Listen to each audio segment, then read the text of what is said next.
So moving forward to the next topic, which is other part of share-based payment, that is non-replacement award. तो replacement award में क्या था कि acquirer original awards को replace कर देता है विथ न्यू अवार्ड्स जो अक्वायरर के खुद के होते हैं शेयर्स। वही स्टॉक ऑप्शन अक्वायरी के एम्प्लॉय को दे देता है। लेकिन नॉन रिप्लेसमेंट अवार्ड में क्या होगा कि अक्वायरर अक्वायर करेगा कोई कंपनी को जो कंपनी ने ऑलरेडी स्टॉक ऑप्शंस या तो अवार्ड दे रखे हैं टू एम्प्लॉयज, बट अब अक्वायरर वो अवार्ड्स को रिप्लेस नहीं करेगा। सर ऐसा क्यों करेगा? रिप्लेस कर देना चाहिए ना। तो सीधा एग्जांपल से समझते हैं। क्या हुआ, एक बार टाटा मोटर्स ने यूएस बेसिक कंपनी है रेंज रोवर, उसको अक्वायर कर लिया। आई मीन टू से 100% शेयर स्टेक ले लिया इन रेंज रोवर। तो Range Rover US based company, okay, so उसके एम्प्लॉय भी सब यूएस के होंगे, अज्यूमिंग सब काम उनका यूएस में ही है। तो जो US based company range rover है उसने अपने एम्प्लॉय को स्टॉक ऑप्शंस दे रखे थे, बराबर है, जो वेस्ट होने वाले थे, समझ लेते 4 या 5 साल के बाद। अभी वेस्ट नहीं हुए, वेस्टिंग पीरियड चालू है। बट टाटा मोटर्स ने उसको जब अक्वायर किया तब टाटा मोटर्स ने एग्रीमेंट में ये लिखा कि we will replace your awards with our awards. तब रेंज रोवर के मैनेजमेंट ने कहा कि नहीं, हमारे एम्प्लॉय को आपके इंडियन शेयर्स नहीं चाहिए, क्योंकि क्या है कि Tata Motors is listed in India and उसके रेंज रोवर के सब एम्प्लॉयज है यूएसए के। तो मना कर दिया कि ऐसा नहीं करो। तो टाटा मोटर्स ने ये एग्रीमेंट से क्लोज निकाल दिया। सो अब क्या हुआ, वो रिप्लेस नहीं करने वाले हैं अब ओरिजिनल अवार्ड को। तो जो रेंज रोवर के शेयर्स रेंज रोवर के एम्प्लॉयज को मिलने वाले थे वही मिलेंगे। So now this is called non replacement award. जब अक्वायरी के अवार्ड्स को या तो स्टॉक ऑप्शंस को क्या नहीं करता है, रिप्लेस नहीं करता है, ठीक है। तो अब इन दैट केस अकाउंटिंग कैसे होगा वो नीचे दिया है, वो भी टेबल बना के दिया है। It's very easy. Pre combination का थोड़ा बहुत डिफरेंट है, बाकी तो उसके बाद का मतलब जब वेस्टेड शेयर्स हैं अनवेस्टेड शेयर्स है, दोनों का अलग अलग अकाउंटिंग है। तो अनवेस्टेड और वेस्टेड में से अनवेस्टेड का थोड़ा ऊपर जैसा ही है, जैसे रिप्लेसमेंट का था ऐसा ही, ठीक है। Let's go through that. पहला क्या है, वेस्टेड शेयर्स। तो the value credited to share based reserve will be classified as NCI है। द वैल्यू credited to share based payment reserve will be classified as NCI। Sir कुछ समझ में नहीं, NCI में क्यों डालेंगे? It's very easy to understand. देखिए हमारा एग्जांपल कंटिन्यू करते हैं। तो टाटा मोटर्स ने रिप्लेस नहीं किए अवार्ड्स, तो रेंज रोवर के एम्प्लॉय को रेंज रोवर के शेयर मिलने वाले हैं। हाँ, तो समझ लेते हैं वो वेस्ट हो चुके हैं, मतलब दे आर जो अवार्ड है वो आर एक्सरसाइजेबल, वो कभी भी एक्सरसाइज कर सकते हैं कि एक काम करिए ये वेस्ट हो गया हमें तो दे दीजिए शेयर्स, ओके। सो वेस्टेड शेयर्स हैं। अब हमने तो 100% अक्वायर कर रखा है रेंज रोवर का, लेकिन अगर रेंज रोवर खुद के एम्प्लॉयज़ को शेयर्स इश्यू करता है तो हमारा जो 100% वो कम हो जाएगा। समझ लेते हैं कि इतने शेयर्स इश्यू किए, ये टोटल शेयर कैपिटल के 1% है। तो 99% स्टेक अब हमारा है और 1% जो एम्प्लॉय स्टॉक ऑप्शन में मिला हुआ एम्प्लॉय का है। तो 1% को हम क्या मानेंगे? ऑब्वियसली एनसीए मानेंगे। हमारा कंट्रोलिंग इंटरेस्ट कितने में है? 99% पे है, और एनसीए कितना हुआ? 1%। इसीलिए क्रेडिट किसको करेंगे? एनसीए करेंगे obviously, because they will become non controlling interest in the range rover, okay. अब वेस्टेड है या अनवेस्टेड है वो आपको क्वेश्चन में स्पेसिफिकली दे ही दिया होगा। पहली बात तो ये कि ये नॉन रिप्लेसमेंट अवार्ड कर रहे हैं वो याद रखना है। जो रिप्लेसमेंट अवार्ड होंगे उसमें ऐसा कुछ होगा ही नहीं, क्योंकि अगर वेस्ट हो गया है तो रिप्लेस करने का कोई लॉजिक ही नहीं बनता। वेस्ट नहीं हुआ होगा तो ही हम रिप्लेस करेंगे, यस। तो वेस्ट हो गया है तो कोई कोई क्वेश्चन ही नहीं आता है। तो ऐसे अकाउंटिंग हुआ, जितना भी हमने शेयर बेस्ड पेमेंट के रिजर्व में अमाउंट रखा होगा that will be debited, I mean share based payment reserve को डेबिट कर देंगे और एनसीआई को क्रेडिट कर देंगे। ओके, तो ये हो गया अपना वेस्टेड। वेस्टेड का ज़्यादातर पूछेंगे अनवेस्टेड ही आपको। So now we are moving forward to unvested. तो प्री कॉम्बिनेशन का कैसे होगा? Same, considered as a part of NCI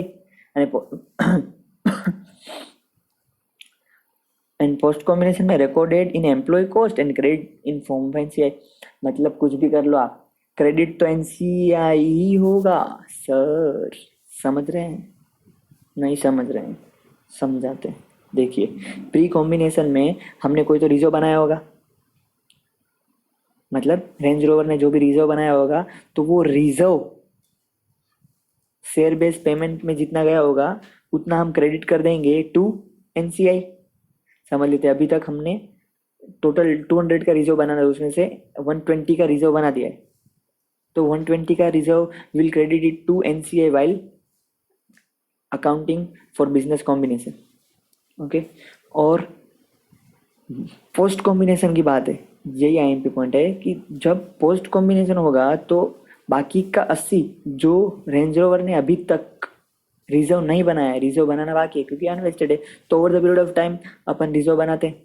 तो रिजर्व 80 का रिजर्व हम बनाएंगे और एम्प्लॉय कॉस्ट में डेबिट करेंगे, क्योंकि अब तो हमारे ही एम्प्लॉय है रेंज रोवर वाले सब, और क्रेडिट होगा एनसीआई को। क्रेडिट तो एनसीआई को होने वाला है, जब नॉन रिप्लेसमेंट अवार्ड है तो एनसीआई को ही क्रेडिट होगा। क्यों?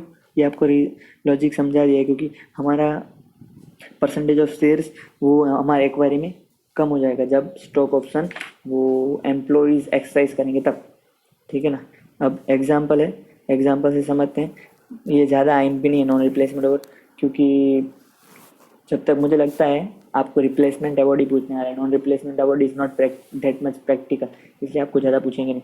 ठीक है ना? सो एग्जांपल 8 है, ये भी आपकी इलस्ट्रेशन का ही है। Will start with reading, focus here, ध्यान रखना। ABC limited acquires company BCD Limited which has an existing equity settled share based payment scheme. The award vests after 5 years of employee service, मतलब 5 साल के बाद होगा। At the acquisition date the BCD Limited employed have rendered 2 years of services. None of the award are vested at the acquisition date. ABC Limited did not replace the existing share based payment। देखा, आपको बोला था क्या है कि एक तो replace नहीं किया है और वेस्ट भी नहीं हुआ है अभी तक कोई भी। ठीक है, ABC Limited did not replace the existing share-based payment scheme but reduced the remaining vesting period from 3 years to 2 years. Again, acquisition date से 3 साल बाकी थे, 2 ईयर कंप्लीट हो गए थे, तो 2 + 3 5 हो रहे थे, लेकिन एक्विजिशन डेट से अब 2 साल कर दिए, तो मतलब 2 + 2 4 साल हो गए। रिप्लेस नहीं कर रहे हैं हम अवार्ड, लेकिन सिर्फ वेस्टिंग पीरियड रिड्यूस कर रहे हैं। Getting it? यस। तो अब नया वेस्टिंग पीरियड कितना हो गया? 4 साल। अब ABC Limited determines that the market-based measure of the award at the acquisition date is 500. Okay, तो मार्केट बेस्ड मेजर भी हमें दे दिया है, एज ऑन एक्विजिशन डेट 500 था, तो इसका फॉर्मूला कैसे आएगा? जैसे हम रिप्लेसमेंट का लगाते थे फॉर्मूला, तो ओरिजिनल जो भी था उसका वेस्टिंग पीरियड जितना भी कंप्लीट हुआ है, ओरिजिनल का वेस्टिंग पीरियड एम्प्लॉय ने जितना खत्म किया, कितना का खत्म किया? 2 साल। सो 500 इंटू 2, मतलब year of service is completed divided by higher of original and new award. मतलब रिप्लेसमेंट अवार्ड नहीं बोलेंगे इसको, न्यू अवार्ड बोलेंगे। 5 साल और 4 साल whichever is higher which is 5 years. So 500 into 2 divided by 5, it will come to 200. So 200 will be credited to NCI and बाकी के जो 300 हैं वो over the period of 2 years will be debited to employee cost and will be credited to NCI. Okay, so we'll read the solution. Focus here. The market-based measure on the fair value of the award on the acquisition date is 500 is allocated to NCI and post combination employee compensation expense. Okay, वो तो आपने discuss किया. The portion allocatable to pre-combination period is 500 into 2 divided by 200, which will be included in a pre-combination period and is allocated to NCI on the acquisition date. Okay, जैसा बात किया 200 का जो है वो NCI में जाएगा, as on acquisition date create करेंगे. The amount is computed based on the original vesting period. Okay, so यहाँ वो हायर वाला पार्ट था वो नहीं लेंगे हम, यानी कि 500 multiplied by 2 divided bye direct 5 करेंगे. ओरिजिनल वेस्टिंग पीरियड होगा जो वही करेंगे, नया वेस्टिंग पीरियड कंसीडर नहीं करेंगे. वैसे भी करते तो हायर 5 ही आता, लेकिन माय बैड, जो प्री कॉम्बिनेशन में है वो ओरिजिनल वेस्टिंग पीरियड ही सिर्फ कंसीडर करेंगे. So 500 into 2 divided by 5, it will be 200. 200 will be credited to NCI. So, and the remaining expense, which is 500 minus 200 is equal to 300, is accounted over the remaining vesting period of 2 years as a compensation expense and will also be included in NCI over the period. ये भी हमने discuss कर लिया. तो I think आपको समझ में आ गया होगा. ज़्यादा समझ में नहीं आया तो इसमें कुछ ज़्यादा टेंशन लेने जैसी बात है नहीं, क्योंकि it's not that means IMP from examination perspective. Okay, so again आपको 1 मिनट के लिए रीड करना है तो आप पॉज करके रीड कर सकते हैं, और नहीं करना है तो we will move forward to the next topic, asset held for sale. तो हम पहले आपको फिर से याद दिला दूँ, we are under the exceptions of the general rule of measurement. जो हम फेयर वैल्यू पे मेजर करते हैं उसके एक्सेप्शन में है, which is asset held for sale. So asset held for sale is dealt under which index? Normally index 105, non-current asset held for sale and discontinued operation. Okay, हाँ, तो इसमें क्या एक्सेप्शन है? Let's read it. The acquirer shall measure an acquired non-current asset or disposal group that is classified as held for sale at the acquisition date in accordance with the index 105. Non-current assets held for sale and discontinued operation at fair value less cost to sell in accordance with the index. Okay, so मुझे लगता नहीं ज़्यादा explain करने की ज़रूरत है इसमें, फिर भी let's explain it in brief. कि 105 ऐसा कहता है कि जब कोई भी असेट, नॉन करेंट असेट आप हेल्ड फॉर सेल दिखाते हैं, या तो कोई एक स्पेसिफिक क्लास ऑफ ऑपरेशन को आप हेल्ड फॉर सेल दिखा देते हैं, तो उसको हम मेजर करते हैं at fair value less cost to sell. लेकिन इंडेक्स 103 तो स्पेसिफिकली बोलता है कि हमें रिकॉर्ड करना है everything at fair value minus cost to sell, तो कहीं पे लिखा नहीं. So that's an exception. यहाँ पे एक्सेप्शन क्या है कि हमें फेयर वैल्यू पे रिकॉर्ड नहीं करना है. जो non current asset held for sale होगा उसको हम फेयर वैल्यू पे रिकॉर्ड नहीं करेंगे, fair value less cost to sell पे रिकॉर्ड करते हैं. Now I will give you an example कि हमने एक टाटा मोटर्स में जब रेंज रोवर को एक्वायर किया, तब एक रेंज रोवर ने अपनी fixed asset, non current asset थी, उसको हेल्ड फॉर सेल दिखाया था, जिसकी कैरिंग अमाउंट बुक्स में थी 500 एज पर इंडेक्स 105. बट उसकी फेयर वैल्यू जब हमने कैलकुलेट किया तो it was 530, but 30 was cost to sell. तो अब हम बताइए कि हम इसको रिकॉर्ड करेंगे 530 और 530 माइनस 30 इज इक्वल टू 500. किस पे रिकॉर्ड करेंगे? ऑब्वियसली अगर जनरल रूल का एक्सेप्शन नहीं होता तो हम इसको 530 पे ही रिकॉर्ड करते, लेकिन बीइंग द एक्सेप्शन इसको हम 530 माइनस कॉस्ट टू सेल करके 500 पे ही रिकॉर्ड करेंगे. मतलब जब नेट आइडेंटिफाइबल नेट एसेट की वैल्यू निकालेंगे for calculating goodwill, and goodwill calculate करने के बाद जब कंसोलिडेटेड बैलेंस शीट बनेगा, फाइनेंशियल स्टेटमेंट बनेगा, तब भी हम 530 को इग्नोर ही करेंगे. We will record it at 500 only. Okay, got it? ये सम में कभी कभी छोटा सा पॉइंट डाल के पूछ लेते हैं, इसलिए हम डिस्कस कर रहे थे, बाकी एकदम छोटू पॉइंट था। आई थिंक आपको समझ गया होगा, नहीं समझे तो कोई बात नहीं। आगे एक एग्जाम्पल है जिसमें प्रैक्टिकली हमने इसका एग्जाम्पल लिया है, आपको समझ जाएगा। Next one which is again contingent. Sir कितना कंटिंजेंट कंटिंजेंट करते हैं लोग। Yes, we can't do anything with that. क्या है? Contingent payment to employee share holders. Employee share holders, हाँ, जो शेयर होल्डर्स हैं वो एम्प्लॉयज भी थे, यानी कि जो ब्रीफ में बताऊं तो जो टॉप मैनेजमेंट होता है, एमडी सीईओ, उनका शेयर शेयर होल्डिंग भी बहुत बड़ा होता है, and they are also employee of the company, यानी कि डायरेक्टर्स मान सकते हैं, एम्प्लॉय नहीं डायरेक्टर मान सकते हैं, डायरेक्टर भी थे। तो उनको हम कंटिंजेंट पेमेंट देंगे तो उसका अकाउंटिंग कैसे करेंगे? So this is again an small topic, but जब सम पूछेंगे उसमें एक पॉइंट ये भी डाल देंगे कि हमने एम्प्लॉय शेयर होल्डर को इतना पेमेंट दिया है तो उसको परचेज कंसिडरेशन में कवर करना है कि नहीं करना है, यही है सवाल। तो उसका एकदम छोटा सा रूल है जो मैंने लिख दिया है 2 लाइन में। विल रीड दैट तो आपको समझ आ जाएगा, and will take 2 examples of the same, so आपको और ज़्यादा अच्छे से समझ में आ जाएगा। ठीक है, moving forward, if payment is linked to termination of employment, then it is employee cost and contingent and not contingent consideration, that is not purchase consideration.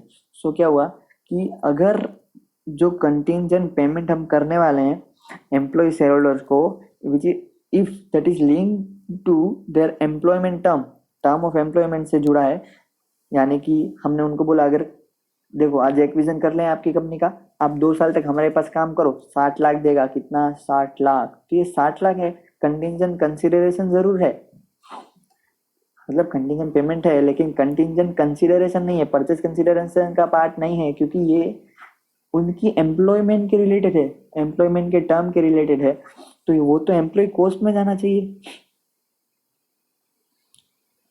तो उसका अकाउंटिंग एम्प्लॉय कॉस्ट में आज कितने से करेंगे? You have to see it at end as 37, क्योंकि हम यहाँ एम्प्लॉय कॉस्ट की बात कर ही नहीं रहे, we are talking about business combination. Business combination में अगर वो परचेज कंसिडरेशन का पार्ट होता तो उसकी फेयर वैल्यू ले लेते थे, लेकिन यहाँ ऐसा कुछ नहीं करने वाले हैं। व्हाट इट, इसका फेयर वैल्यू आपको सामने दिया रहेगा, वही ट्विस्ट है कि अगर फेयर वैल्यू दिया है तो आप कंटीजेंट कंसिडरेशन में ऐड कर दोगे, लेकिन ऐसा नहीं करना है क्योंकि ये परचेज कंसिडरेशन का पार्ट ही नहीं है, ये किसका पार्ट है? एम्प्लॉय कॉस्ट का पार्ट है, वो भी पोस्ट कॉम्बिनेशन एम्प्लॉय कॉस्ट में जाएगा, क्योंकि it is linked to employment and not transaction of business combination, acquisition के रिलेटेड नहीं है। हम जब कंटीजेंट कंसिडरेशन की बात कर रहे थे तो उसमें कंडीशन क्या थी फॉर पेमेंट ऑफ कंसिडरेशन, कि कोई एक स्पेसिफिक टारगेट अचीव कर लेगी कंपनी तो उसके शेयर होल्डर्स को देंगे, नहीं कि एम्प्लॉइज को। यस, एक तो कंपनी को टारगेट अचीव करना है और हम देंगे शेयर होल्डर्स को, तभी हम कंडीशन कंसिडरेशन मानते हैं, तभी उसकी फेयर वैल्यू हम परचेज कंसिडरेशन में लेते हैं और फाइनेंशियल लायबिलिटी में दिखाते सामने। 2 इफेक्ट थी उसकी। हाँ, लेकिन यहाँ तो हम बात कर रहे हैं एम्प्लॉय कॉस्ट की, तो एम्प्लॉय कॉस्ट थोड़ी, एम्प्लॉय कॉस्ट में क्या है कि एक तो ये एम्प्लॉयमेंट के रिलेटेड है, और दूसरा जो इसकी कंडीशन है वो है ऐसा होगा कि वो एम्प्लॉय जो शेयर होल्डर भी है वो अगर कंपनी में रहेगा तो उसको पैसा मिलेगा, तो अगर कंपनी में नहीं रहा तो शेयर होल्डर तो है ही, फिर भी उसको पैसा नहीं देंगे। तो ये शेयर होल्डर होने का कुछ उसका कंडीशन इसमें है ही नहीं, उसकी एम्प्लॉयमेंट की रिलेटेड कंडीशन है, इसीलिए इसको हम इग्नोर करेंगे। उसकी फेयर वैल्यू दी होगी फिर भी उसको इग्नोर करेंगे, कहीं भी रिकॉर्ड नहीं करेंगे। जब भी अगर हमने कंसिडरेशन दिया तब एम्प्लॉय कॉस्ट में डाल देंगे after the post combination, but उसका अकाउंटिंग हमें पूछा नहीं जाता है, इसलिए we are not going into that. समझ गए? नाउ जो लोग को थोड़ा सा डाउट है, वी हैव 2 एग्जांपल्स जो आपकी मॉड्यूल में ही दे रखे थे, एकदम अच्छे example, so will cover it.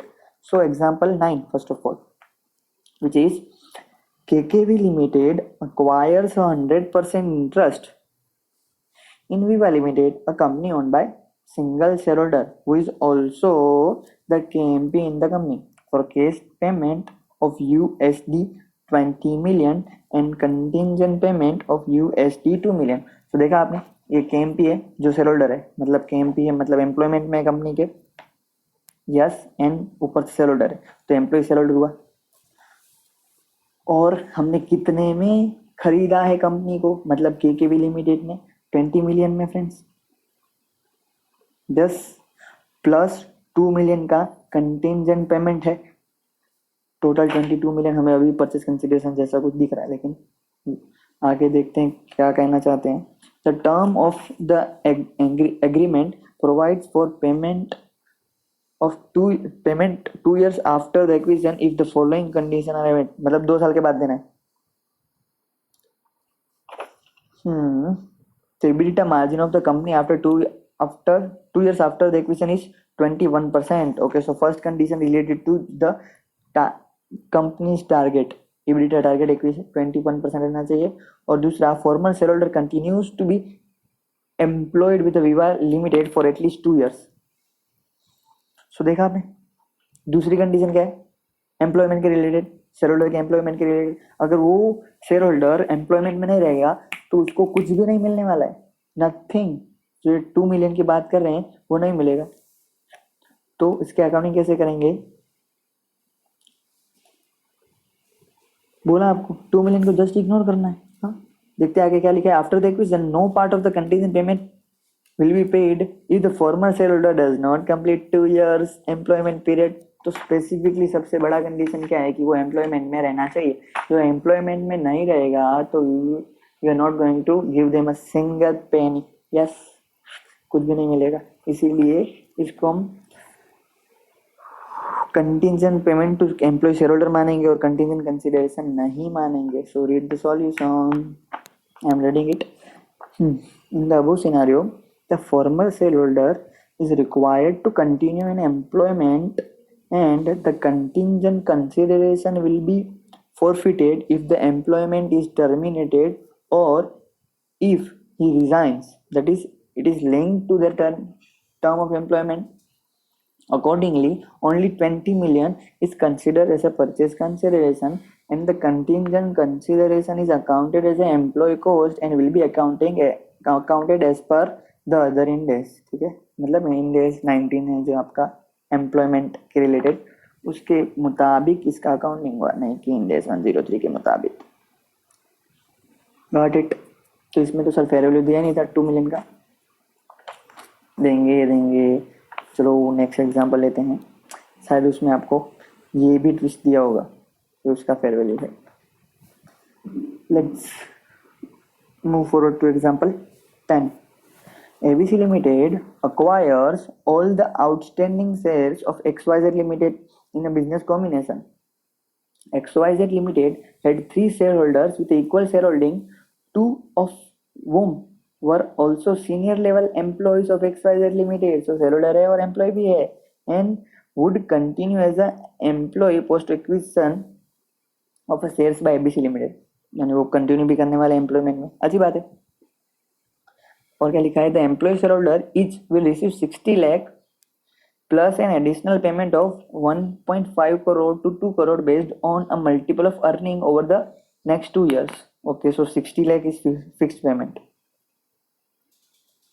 and बाकी का जितना भी है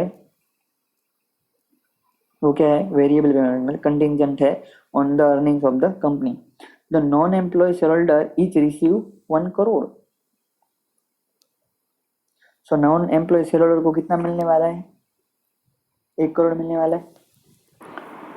यानी कि 3 में से 2 एम्प्लॉय शेयर होल्डर है, उसको 60 लाख तो फिक्स मिलेगा प्लस वेरिएबल मिलेगा, और जो एक शेयर होल्डर है which is not the employee of company उसको 1 करोड़ फिक्स मिल जाएगा। ठीक है, बाकी का 2 शेयर होल्डर है जो एम्प्लॉय है उसको 1.5 करोड़ से 2 करोड़ वेरिएबल पेमेंट देने का है।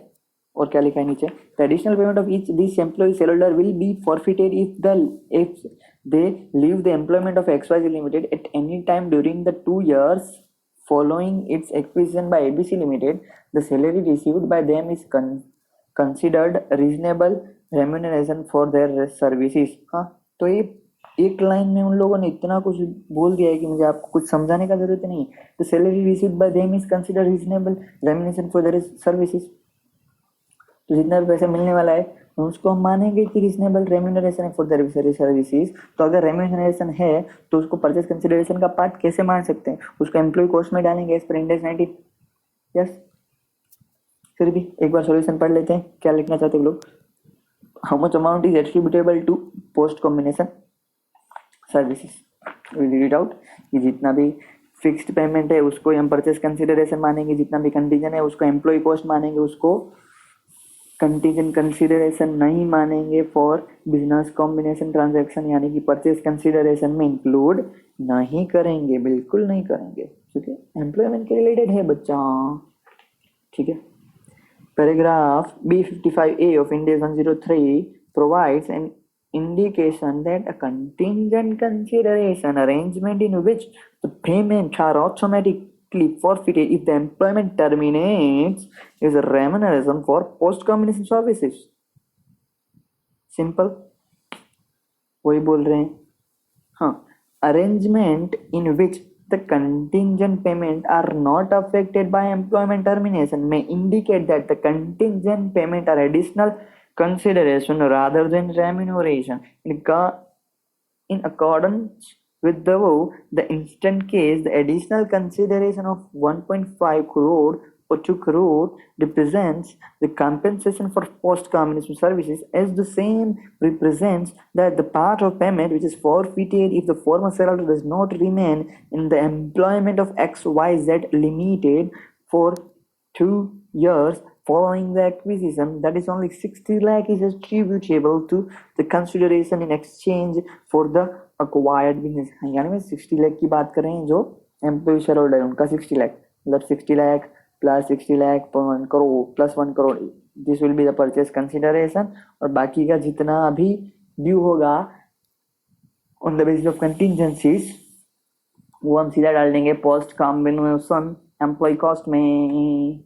Yes, I think this topic is also over. ये भी अच्छा टॉपिक है, मतलब छोटे छोटे टॉपिक्स हैं जो एक बार आपको याद घुस गए दिमाग में, तो जब भी अगर सामने पूछ लिया तो क्लिक हो जाएगा। ठीक है, फिर मुझे आपको एक और टॉपिक समझाने की ज़रूरत लग रही है, जो है कि अगर समझ लीजिए यहाँ पे और एक कंडीशन दे रखी है, यानी कि एक अलग ही एग्जाम्पल है, सिर्फ आप सुनिए और मुझे बताइएगा कि इसका आंसर क्या हो सकता है। कि ABC लिमिटेड है, उसने BCD लिमिटेड को अक्वायर कर लिया है। थोड़ा ध्यान दीजिएगा और आई एम चैलेंजिंग यू कि इसका आंसर बताइए, तो मैं मानूंगा कि आप इतने लेक्चर में ध्यान दे रहे थे, वरना तो सो ही रहे थे। ठीक है, ABC limited and BCD limited, ABC limited ने BCD लिमिटेड को अक्वायर कर लिया है। तो एग्रीमेंट जो हुआ एक्विजिशन के रिलेटेड, उसमें ABC लिमिटेड ने एक प्रॉमिस किया है BCD लिमिटेड को एग्रीमेंट में कि इफ BCD लिमिटेड 2 साल में 20 करोड़ से ज्यादा का प्रॉफिट करेगा, मतलब ऐसा नहीं, 2 साल में 30 करोड़ मिनिमम हम पेमेंट करने वाले हैं, किसको? BCD लिमिटेड को। तो आज समझ लीजिए परचेज कंसिडरेशन हम उसको 250 करोड़ का दे रहे हैं BCD लिमिटेड को, प्लस 30 करोड़ और देंगे 2 साल के बाद। बट ये 30 करोड़ में और एक कंडीशन है कि 30 करोड़ को तो देंगे ही देंगे, मिनिमम है, लेकिन अगर आज के प्रॉफिट से, मतलब जब एक्विजिशन हुआ उस ईयर के प्रॉफिट से आने वाले 2 साल का प्रॉफिट इफ इज ज्यादा देन 20 करोड़, मतलब 20 करोड़ से ज्यादा है। आज अपना समझ लीजिए कि प्रॉफिट हो रहा है 10 करोड़, और आने वाले सालों का अगर प्रॉफिट 20 करोड़ से ज्यादा हुआ तो हम उस जितना भी ज्यादा है उसका 25% देंगे, यानी कि 30 करोड़ और 25% ऑफ प्रॉफिट।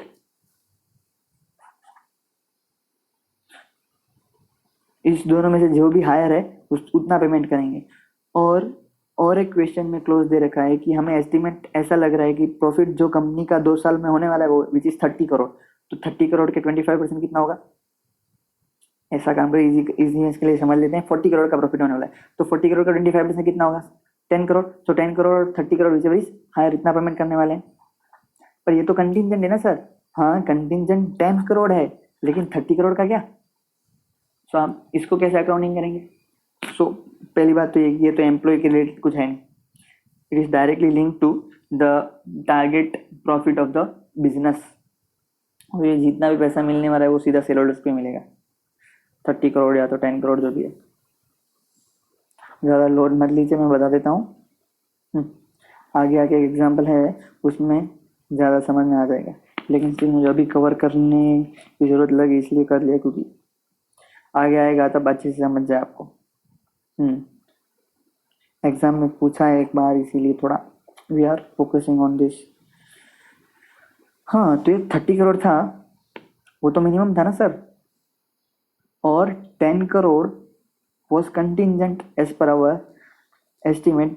हमें लग रहा था 10 करोड़ आएगा, but higher of 30 crore 10 crore pay करना है, मतलब मिनिमम 30 करोड़ तो पे करना ही है ना हमें। तो 30 crore is not a contingent consideration, it is deferred consideration, 2 साल के बाद देने वाले हैं सिर्फ, ऐसी बात है। तो अब हम इसका 30 करोड़ का 2 साल का प्रेजेंट वैल्यू निकालेंगे, और किस पे निकालेंगे? वो रेट आपको ऑलरेडी दे ही रखा होगा क्वेश्चन में कि सर इतना 10% है जो borrowing cost, incremental borrowing cost है कंपनी की, तो उस पर आपको प्रेजेंट वैल्यू पे लेके आना है। 30 crore divide by 1.1, 30 crore again divide by 1.1। Okay, so you will come to the present value as on the date of acquisition. उसको अपन रिकॉर्ड कर देंगे एज अ परचेज कंसिडरेशन। जिनको समझ रहा है ठीक है, जिनको नहीं समझ रहा है I am really very sorry. अभी डिस्कस करने के लिए आगे फिर से एक बार डिस्कस करेंगे, लोड मत लीजिए। गुड मॉर्निंग फ्रेंड्स, उठिए। Hello hello hello hello, yes. हाँ, तो ये टॉपिक भी अपना खत्म होता है, और अब हम आगे बढ़ने वाले हैं एक बहुत ही ज़्यादा आईएमपी टॉपिक की तरफ, जिस डेफर्ड टैक्स और liability. So, deferred tax and liability, almost 50% लोग इससे घबराते हैं, क्योंकि उनको कैलकुलेट करने में बहुत दिक्कत आती है डेफर्ड टैक्स में। लेकिन हम आपको गारंटी देता है कि आपको दिक्कत नहीं आएगा, आराम से समझ जाएंगे आप लोग, क्योंकि अगेन हमने एक अच्छा एग्जांपल लिया जिसमें ऑलमोस्ट सब कुछ कवर कर लिया है। Yes, so shall we move forward कि आपको अभी ब्रेक लेना है? एक काम करते हैं, आपको अगर ब्रेक लेना है तो ब्रेक ले लीजिए, उसके बाद ये टॉपिक स्टार्ट करते हैं ताकि आपको एकदम अच्छे से दिमाग में घुस जाए, ठीक है ना? Okay, so break time. आप पॉज कीजिए और वापस आइए, लेक्चर तो कंटिन्यू ही रहेगा, ठीक है ना? पॉज करके वापस स्टार्ट कर दीजिएगा।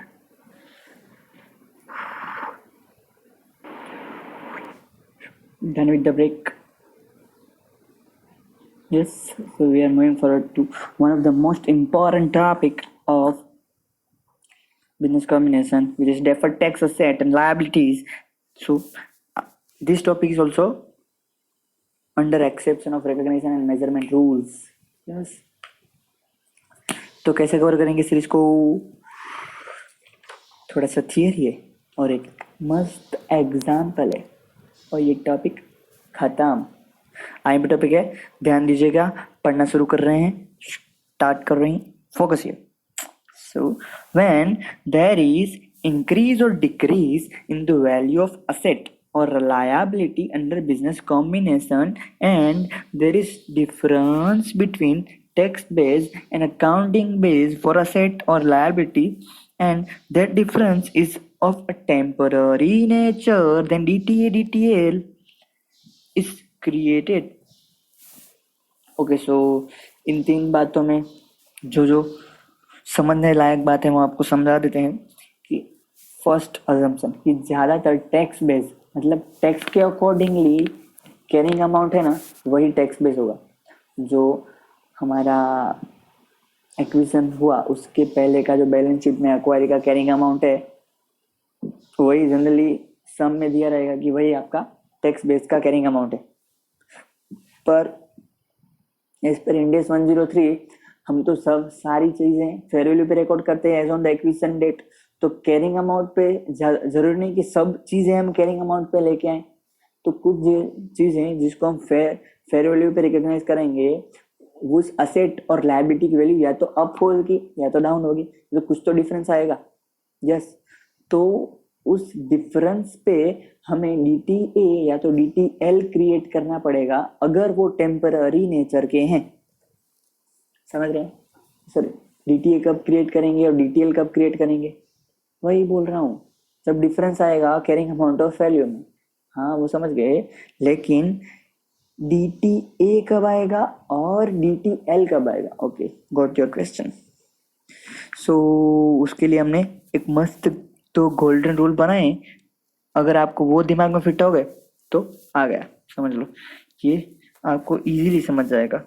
क्या है? फॉर दैट है we have to remember only two golden rules. First one is if value of asset increases then we create a deferred tax liability. मतलब asset बढ़ रहा है तो liability बनाएंगे। ओके, सो asset कम हो रहा होगा, वैल्यू ऑफ asset कम हो रहा है तो हम क्या करेंगे? ऑब्वियसली asset कम हो रहा है तो asset बना देंगे, वाइस वर्सा। समझ रहे हैं? रिवर्स हो रहा है, असेट बढ़ रहा है तो हम DTL बना रहे हैं, तो असेट कम होगा तो क्या बनाएंगे? DTA बनाएंगे। यस, और दूसरा रूल क्या है? If value of liability increase, तो लायबिलिटी इंक्रीज हो रहा है तो क्या बनाएंगे? Then we create deferred tax asset. Liability increase हो रहा है तो असेट बनाएंगे, सो लायबिलिटी डिक्रीज हो रहा है तो क्या बनाएंगे? लायबिलिटी बनाएंगे। समझ रहे हैं? आई थिंक समझ गए होंगे। नहीं समझे तो कोई बात नहीं, सम जब हम करेंगे, एग्जाम्पल करेंगे, आपको अच्छे से समझ जाएगा। टेंशन लेने जैसा कुछ बात नहीं है। अभी एक दो इम्पोर्टेंट नोट है जो मैंने लिखा है in capitals, so you will focus over here, क्योंकि इसमें ध्यान नहीं देना दुर्घटना घट जाएगी। क्या है? DTA can not be created if a company is not expected to make profit in a foreseeable future है। मतलब जो एक्वायरी है, एक्वायरी, यस, उसका बिजनेस हम अक्वायर कर रहे हैं तो उसकी कैरिंग अमाउंट लेट अस से लैंड की थी 500 और उसकी फेयर वैल्यू थी 1000। सो 500 रुपया का डिफरेंस आया है।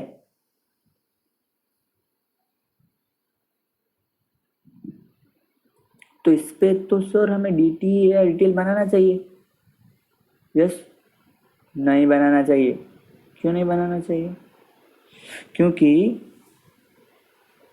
मैं अज्यूम कर रहा हूं कि जो अक्वायरी कंपनी है वो नियर फ्यूचर में प्रॉफिट नहीं करने वाली, मतलब लॉस मेकिंग कंपनी है। So in that case will not make DTA। Yes, तो ये आपको जब सम में दिया रहेगा कि आपको अक्वायरी कंपनी है which is not expected to make a profit in foreseeable future, मतलब नियर फ्यूचर में जिस फ्यूचर को हम देख सकते हैं ऐसे फ्यूचर में कंपनी प्रॉफिट नहीं करने वाली है, तो DTA बनाने का कोई लॉजिक ही नहीं है, क्योंकि फिर DTA बनता रहेगा, टेम्परेरी डिफरेंस है ही नहीं ना फिर। क्योंकि अगर कंपनी लॉस ही कर रही है तो टैक्स भरने का आएगा नहीं, कंपनी को टैक्स भरेगी नहीं, तो DTA क्या, DTA डिटेल बनाने का क्या लॉजिक है? समझ रहे हैं? सिंपल था। जब कंपनी टैक्स पे कर रही है तो ऐसा हो सकता है कि बुक में टैक्स पेमेंट हम 500 करोड़ के प्रॉफिट पे कर रहे हैं और वहाँ टैक्स बेस में हम कर रहे हैं 400 करोड़ के प्रॉफिट पे, या तो वाइस वर्सा 400 यहाँ 500 वहाँ, ऐसा हो सकता है। लेकिन अगर कंपनी लॉस ही कर रही है तो कुछ टैक्स आएगा ही नहीं, टैक्स आएगा ही नहीं तो DTA बनाने का क्या लॉजिक है? ठीक है, तो फर्स्ट ये एक नोट, इंपॉर्टेंट नोट था कि अगर फोर्सिबल फ्यूचर में हम नहीं प्रॉफिट करने वाले हैं तो हम नहीं बनाएंगे। अगर सामने ऐसा कुछ दे रखा है आपको नोट करके कि acquiree is not expected to have a profit in foreseeable future, तो हम इग्नोर कर देंगे। जितना भी कैरिंग अमाउंट या फेयर वैल्यू में डिफरेंस होगा उस पर DTA नहीं बनाएंगे, ठीक है ना? और no DTA DTL will be created on goodwill. Sir ऐसा क्यों? क्योंकि goodwill is always an balancing figure. आप असेट लगाएंगे, उसमें से लायबिलिटी माइनस करेंगे, जो बैलेंसिंग बचेगा उस पर वो गुडविल मिलेगा। अब आप सोचिए, पहले तो हम जितना भी कैरिंग अमाउंट और फेयर वैल्यू का डिफरेंस है वो निकालेंगे। नहीं, ऐसा करते हैं, फिर पहले जो फेयर वैल्यू उस पर पूरी एसेट रिकॉर्ड कर दिया, फिर पुरानी कैरिंग अमाउंट और फेयर वैल्यू उसके डिफरेंस पे डिटेल बना दिया, उसको भी प्लस या माइनस कर दिया, और जो अमाउंट आएगा उसमें से परचेज कंसिडरेशन माइनस करेंगे तो हमें गुडविल मिलेगा। अब आप बोल रहे हैं उस गुडविल पे डिटेल बनाओ, यानी कि ये सम खत्म ही नहीं होने वाला है, जो डी या डिटेल जो भी बनेगा वो फिर से नेट आइडेंटिफाइबल एसेट में ऐड या माइनस करेंगे, तो ये प्रोसेस तो चलता ही रहेगा। हाँ, लूप बन गया ना फिर।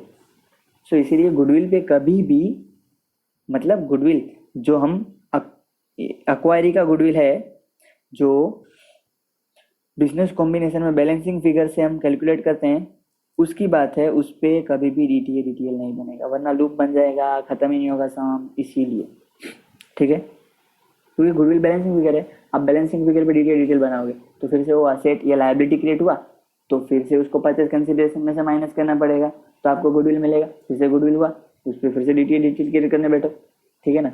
लेकिन इसीलिए एक्सेप्शन है कि इस पे डिटेल क्रिएट नहीं होगा, इसीलिए ये exception of recognition and measurement principle में कि गुडविल पे हम नहीं करते रिकॉग्नाइज, ठीक है। सो एग्जाम्पल 11 एकदम परफेक्ट, एकदम मस्त समय, आराम से ध्यान देना तो आपको समझ जाएगा। मैं बोल रहा हूँ उसे सुनने का और साइड में एक रफ पेज पे लिखते आने का। सम सॉल्व करेंगे डायरेक्ट, सॉल्यूशन तो मैंने ऐसे ही दे रखा है, क्यों जो आलसी लोग हैं मेरे जैसे, जिनको सम बाद में मतलब अच्छे से बुक में नहीं लिखेंगे जो लोग, उनकी बात है, आप लिखना सबको है, लेकिन जो अच्छे से नहीं लेंगे वो बाद में यहाँ से रेफर कर सकते हैं सॉल्यूशन, इसीलिए लिखा है, ठीक है। सो एग्जाम्पल 11, हाँ कौन किसको अक्वायर कर रहा है sir? So S Limited acquired control over the business of B Limited on 15 January, sorry, on 1st January 2017. As on that date, carrying amount and the fair value of asset were as follows. So carrying amount भी दे दिया है, fair value भी दे दिया है, ठीक है। क्या है asset? पहले intangible, sorry PPE, carrying amount कितना है 40, fair value कितना है 90. So असेट का वैल्यू बढ़ रहा है कि कम हो रहा है?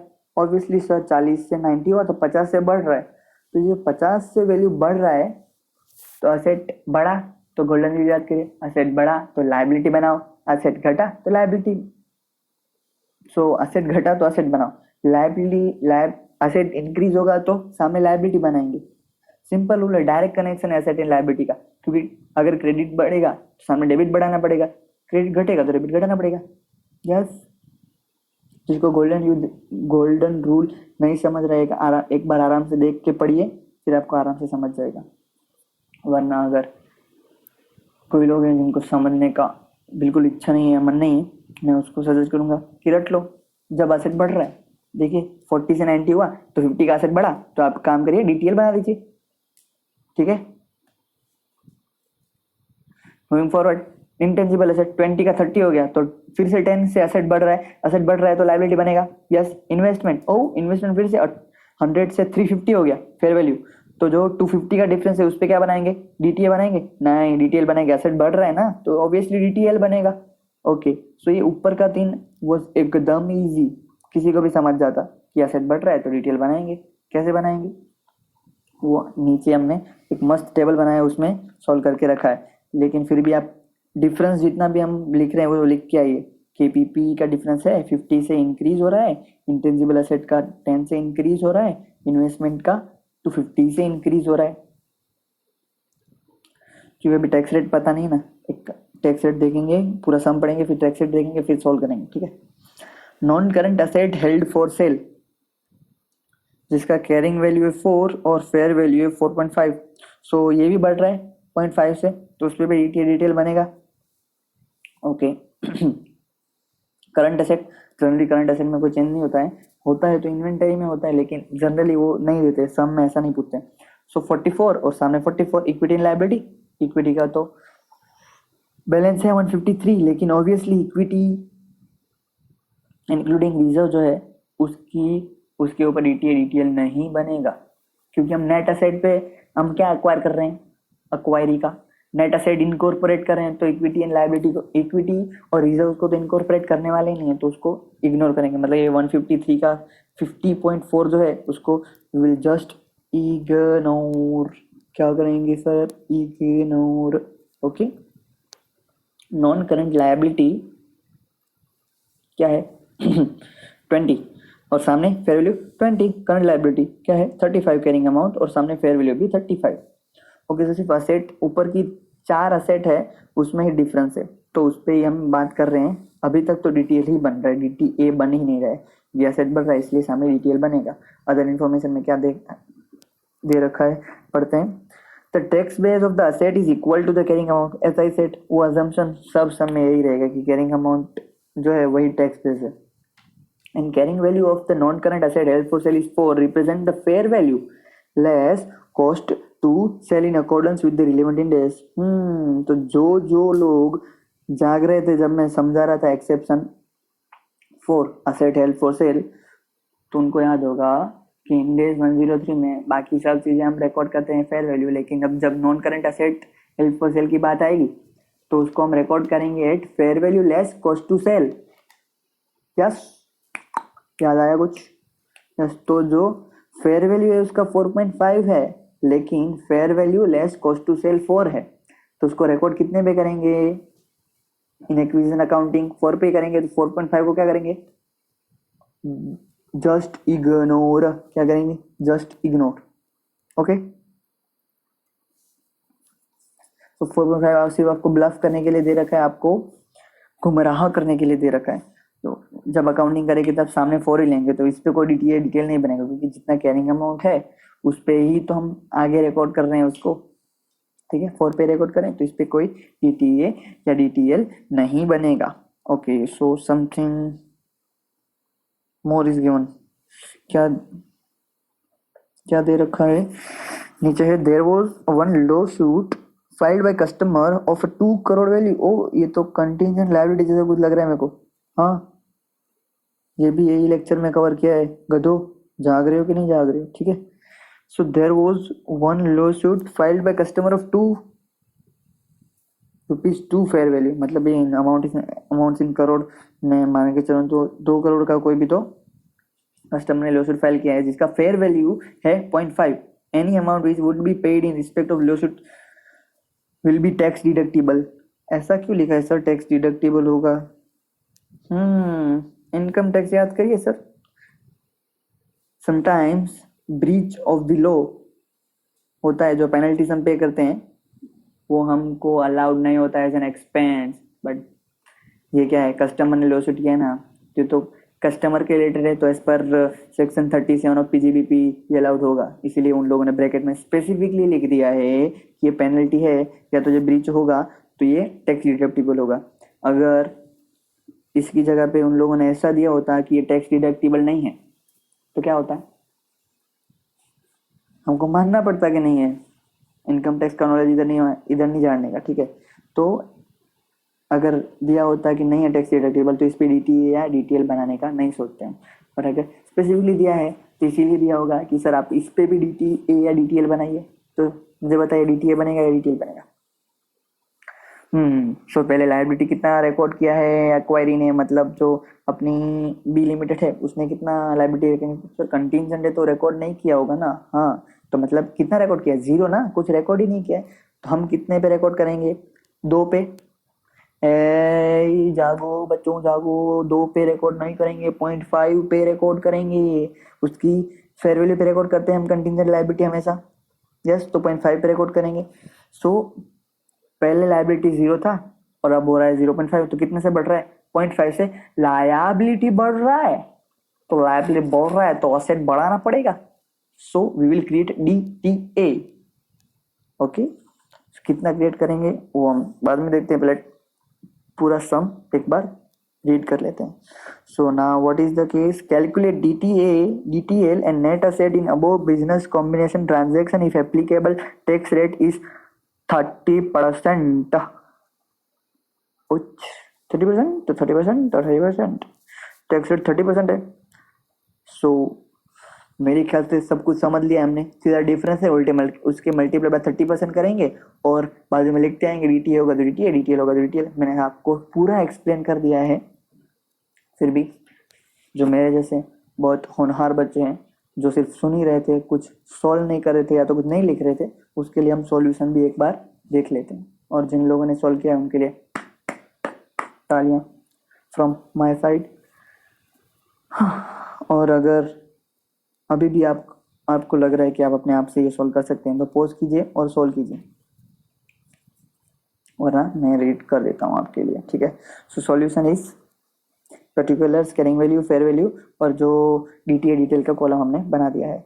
सो फर्स्ट ऑफ ऑल बीपीए कितना था, 40 था, उसका फेयर वैल्यू 90 था, सो डिफरेंस वॉज 50। तो उस पर 50 पे हम डीटीए बनाएंगे या डीटीएल बनाएंगे, क्या बनाने वाले हैं, 50 का असेट बढ़ रहा है, असेट बढ़ रहा है तो क्या बनता है, बोलो, हाँ लाइबिलिटी बनता है, असेट बढ़ेगा तो लाइबिलिटी बनेगा ना। सो 50 मल्टीप्लाई बाय 30%, यानी कि -15 मैंने लिखा है, क्योंकि जो नेगेटिव में है वो DTL है और जो पॉजिटिव लिखेंगे वो DTA होगा। सो लास्ट में आपको कैलकुलेट करने में आसानी रहेगी कितना DTA या DTL बना। इंटेंजिबल एसेट का वैल्यू 20 था और फेयर वैल्यू 30 था, तो डिफरेंस इज 10, उसका मल्टीप्लाई बाय 30%, तो उस पर 3 क्या बनेगा, फिर से क्या बनेगा, बोलो, DTL बनेगा, एसेट बढ़ रहा है इसलिए DTL बनेगा। ओके, इन्वेस्टमेंट 100 था, अब 350 हो गया, तो 250 से असेट बढ़ रहा है, तो असेट बढ़ रहा है तो क्या बनेगा, DTL बनेगा फिर से। 250 का 30% 75 बन गया। और current non current asset held for cell, इस पे हमने बहुत सारा डिस्कशन कर लिया कि कैरिंग वैल्यू है 4 है, फेयर वैल्यू 4.5 है, फिर भी हम उसको रिकॉर्ड करेंगे as on the acquisition date 4 पे। So there is no difference between the carrying, मतलब टैक्स बेस और अकाउंटिंग बेस। अकाउंटिंग में भी उसको 4 पे रिकॉर्ड करेंगे, इसीलिए इस पे कुछ भी डिटेल नहीं बनेगा। सो नील। करंट एसेट 50, फेयर वैल्यू 50, तो उस पर भी ऑब्वियसली 0 मल्टीप्लाई बाय 30% 0 बनेगा। लायबिलिटी एकदम ध्यान दे के करिए बच्चों, ध्यान दीजिए। कंटिंजेंट लायबिलिटी 0 है, उसका फेयर वैल्यू कितना है 0.5, तो 0.5 मल्टीप्लाई बाय 30% 0.15 बनेगा। लेकिन DTA या DTL, बोलो, लायबिलिटी बढ़ रहा है तो क्या बनता है, लायबिलिटी बढ़ेगा तो सामने एसेट बढ़ाना पड़ेगा ना, यस, तो DTA बनेगा 0.15 का DTA। ऊपर सब DTL बना है, ये नीचे DTA बना है। और नॉन करंट लायबिलिटी 2020 है, सो नो डिफरेंस, सो DTA DTL 0, करंट लायबिलिटी भी सेम टू सेम 35 है, सो नो डिफरेंस, सो 0। सो 15 + 3 + 75 इतना टोटल DTL बना है और 7.15 का DTA बना है, सो टोटल नेट 92.85 का DTL बना है, ठीक है। DTA DTL हो गया। नाउ दूसरा कुछ पूछा था, नेट असेट पूछा था, तो हम नेट असेट भी कैलकुलेट कर लेते हैं। नीचे नोट्स मैंने दिया है, वो मैंने आपको एक्सप्लेन कर दिया है, तो आपको जब रीड करने का मन होगा आप रीड कर लेंगे, ठीक है। और जो 92.85 DTL बना, वो नेट असेट कैलकुलेट करते time will show it as a liability, yes. So moving forward, क्या है असेट में, सबसे पहले क्या है, PP, उसका फेयर वैल्यू कितना था 90, सो लिखते आइए आप PP 90, इंटेंजिबल एसेट 30, इन्वेस्टमेंट 350, इसका तो फेयर वैल्यू सबका मिल गया था। नॉन करंट एसेट किस पे रिकॉर्ड करेंगे, 4 या 4.5, हेलो, 4 या 4.5, 4 पे, as per index 105, fair value less cost to sell, yes. Current asset किस पे रिकॉर्ड होगा 44, so total of asset is 518, और लायबिलिटी रिकॉग्नाइज करेंगी। नॉन करंट लायबिलिटी कितना था, 20 का 20 ही रहेगा, क्योंकि फेयर वैल्यू भी 20 ही था। करंट लायबिलिटी कितना रहेगा 35, उसका भी फेयर वैल्यू 35 ही था। सबसे इंपॉर्टेंट है डेफर टैक्स लायबिलिटी। अगर ये डेफर टैक्स असेट था ना, ऊपर असेट की साइड पे आता था, लेकिन ये लायबिलिटी है तो लायबिलिटी की साइड पे आएगा, और simple as that. So minus करेंगे 92.85 और थर्ड में करेंगे तो आपको मिलेगा fair value of net asset 370.15। So और एक इंपॉर्टेंट अध्याय समाप्त होता हुआ हमारे टॉपिक्स का। और एक आपको चौंकाने वाली बात बोलते हैं कि जो एग्जांपल 11 हमने कवर किया है, which is very similar to the sum नम, जो RTP नवंबर 19 में इंडेक्स 12 के जो लास्ट में 2 सम दे रखे, उसमें से एक सम है उसके सिमिलर है, और उसमें इससे भी ज़्यादा कंसेप्ट है, बट उसमें से कोई टॉपिक अभी तक हमने एक्सप्लेन नहीं किया है, लेकिन DTA DTL अभी एक्सप्लेन करना ज़रूरी था, इसीलिए उसमें से जितना भी DTA या DTL के रिलेटेड था वो उठा लिया है। सो बाद में मैं आपको जब एक्सप्लेन कर दूंगा इन लेक्चर 2 वो सारे टॉपिक्स जो यहाँ मैंने एक्सप्लेन नहीं किए हैं, तब आप वो सम एक बार देख लेंगे, सो रिवाइज हो जाएगा आपका, क्योंकि practice makes the man and women perfect. बस प्रैक्टिस करेंगे उतना ही अच्छा है इसके लिए, इस सम के लिए। एक बार आप प्रैक्टिस कर लीजिए, फिर एग्जाम के दिन तक भूल जाइए, मैं आपको गारंटी देता हूँ। फिर आप सिर्फ ये नोट्स पढ़ के जाएंगे ना, आपको सब कुछ समझ में आ जाएगा, ठीक है ना। लेकिन अभी के लिए आपको सम का प्रैक्टिस आपको करना ही पड़ेगा। मैं यहाँ पे आपको सम नहीं करवा सकता घर पे बैठे बैठे, ठीक है ना। आपको थोड़ा प्रैक्टिस सम का करना पड़ेगा। So this topic is also over, moving forward to the next topic. उससे पहले अगेन किसी को अगर ये सम एक बार रिवाइज करना है तो आप देख सकते हैं आराम से बैठ के, जो मैंने नोट्स लिखा है वो पढ़ सकते हैं, सो आपको आराम से समझ में आ जाए कि ये टॉपिक एक्चुअली में है क्या, ठीक है। जो अच्छे बच्चे हैं जिनको रीड करना है वो कर सकते हैं, जिनको नहीं करना है मत कीजिए, आपकी मर्जी है भाई। Okay, so moving forward to the next topic.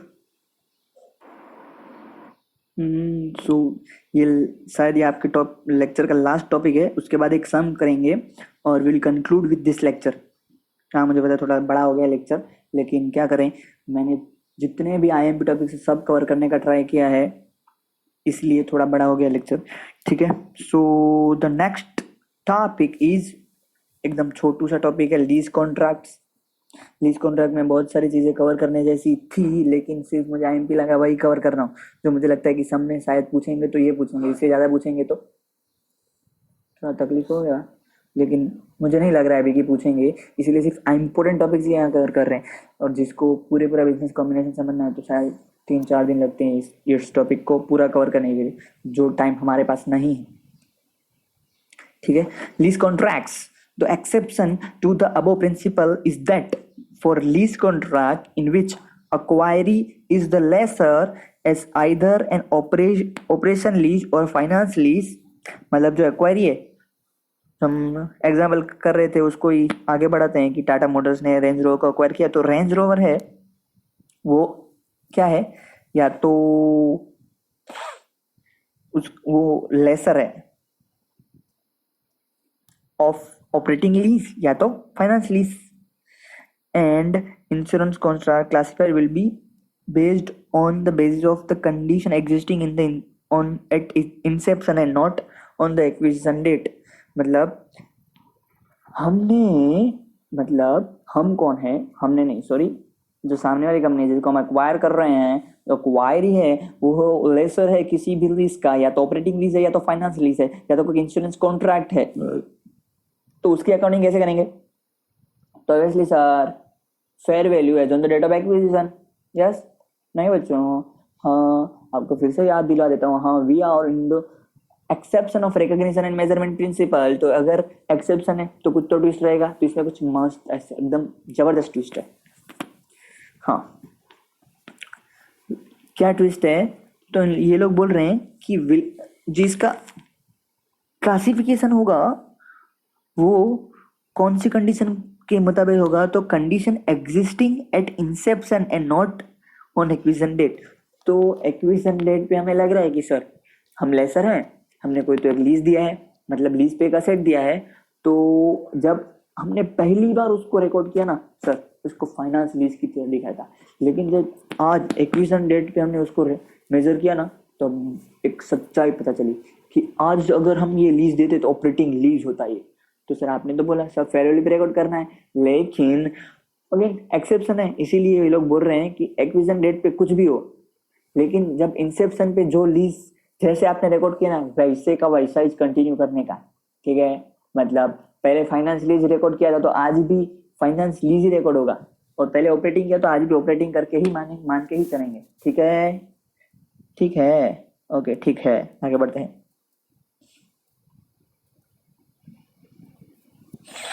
Example है, एग्जाम्पल को समझते हैं, फिर इलस्ट्रेशन पे चलते हैं और फिर टॉपिक को खत्म करते हैं।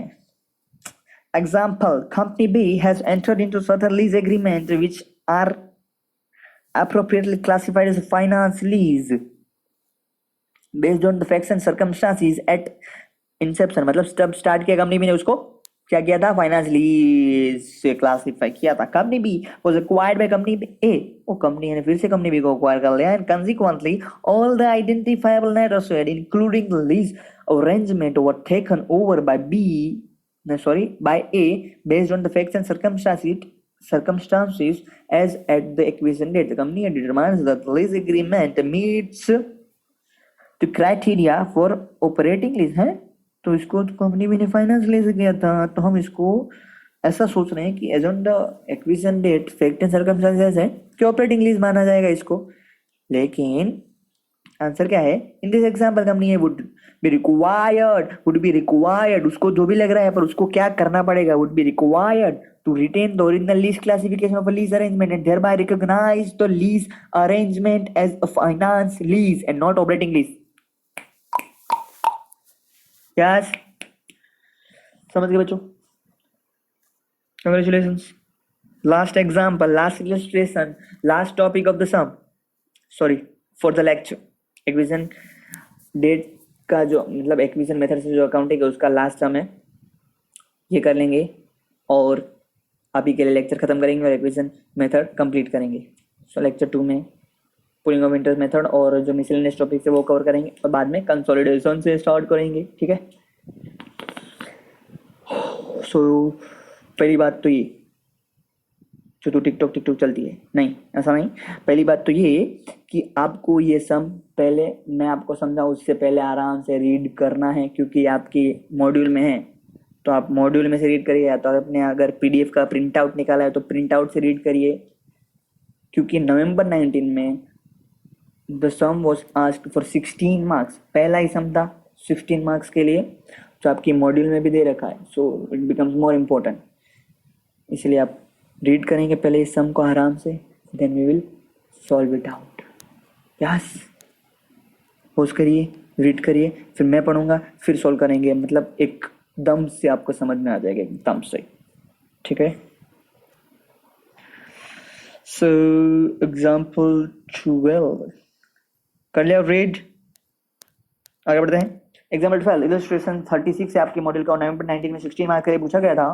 तो क्या दे रखा है, the balance sheet of professional limited and dynamic limited as on the 31st March 2020 given below.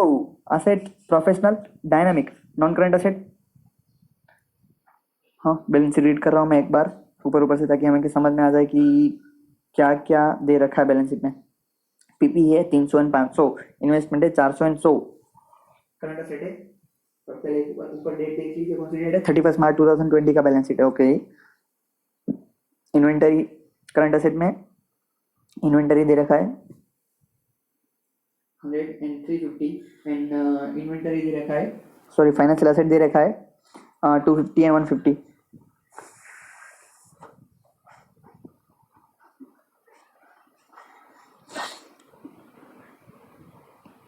So trade receivable, cash and cash equivalent and others, सबका बैलेंस दे रखा है। इक्विटी एंड लायबिलिटी है, इक्विटी में इक्विटी शेयर कैपिटल है, other equity दे रखा है 500, 400, 810, 225, non current liability दे रखा है 250, लॉन्ग टर्म बोरोइंग है उसमें 250, 200, लॉन्ग टर्म प्रोविजन है, डेफर टैक्स है, ओह डेफर टैक्स भी दे रखा है, मतलब ये सम में डेफर टैक्स कैलकुलेट करने का बोलेंगे ये लोग, हमें तो चुटकी बजाते आ जाएगा। अभी सॉल्व किया है, अभी आपको एक्सप्लेन किया है तो 2 मिनट में हो जाएगा ये। Current liabilities, short term borrowing, trade payable, 250 and something balance दे रखा है सबका, सो हमने पढ़ लिया। अब ये बैलेंस शीट हमने गो थ्रू कर लिया है, अब हम करेंगे अदर इन्फॉर्मेशन को गो थ्रू करेंगे एक बार, and then we will revise the sum, okay. So first of all other information, a professional limited acquired 70% shares of Dynamic Limited on 1st April 2012 by issuing its own shares in the ratio of 1 share for Professional Limited for every 2 shares of Dynamic Limited. The fair value of the shares of Professional Limited was 40 per share. Okay, सो सब कुछ आपको दे दिया है, और सबसे पहले will find कि इसमें से एक्वायरर कौन है। पहला स्टेप क्या फाइंड करते हैं हम, हु इज द एक्वायरर। तो प्रोफेशनल लिमिटेड ने एक्वायर किया 70%, डायनेमिक लिमिटेड, तो obviously acquirer is professional limited. Date of acquisition क्या है, 1 April 2012 लिखा है, तो 2 स्टेप्स सोल्व हो गए, बाकी रहे सिर्फ 4। चुटकी बजाते ही सॉल्व हो जाएंगे। लेकिन पहले ऊपर देखते हैं बैलेंस शीट कब का दिया है, बिफोर द एक्विजिशन दिया ना, मतलब 31 मार्च 2020 का दिया है और हमने एक्वायर किया है 1 अप्रैल 2020 को, ठीक है। सो मूविंग फॉरवर्ड, हम क्या देने वाले हैं उसको, डायनेमिक लिमिटेड के शेयर होल्डर्स को शेयर्स देने वाले हैं। तो जितना भी 70% अक्वायर किया वो शेयर्स हमें मिलेंगे, डायनेमिक लिमिटेड के 70% शेयर्स हमें मिलेंगे। तो जो शेयर होल्डर हैं 70% वाले शेयर होल्डर, उनको हम प्रोफेशनल लिमिटेड का एक शेयर देंगे for every 2 share held in dynamic limited. तो फॉर एग्जाम्पल अगर उनके पास 28,000 शेयर हो गए तो हम उनको कितने शेयर देंगे अपनी हमारी कंपनी के, 1,40,000। यस, 28,000 होंगे तो कितने देंगे, 14,000, सॉरी माय बैड।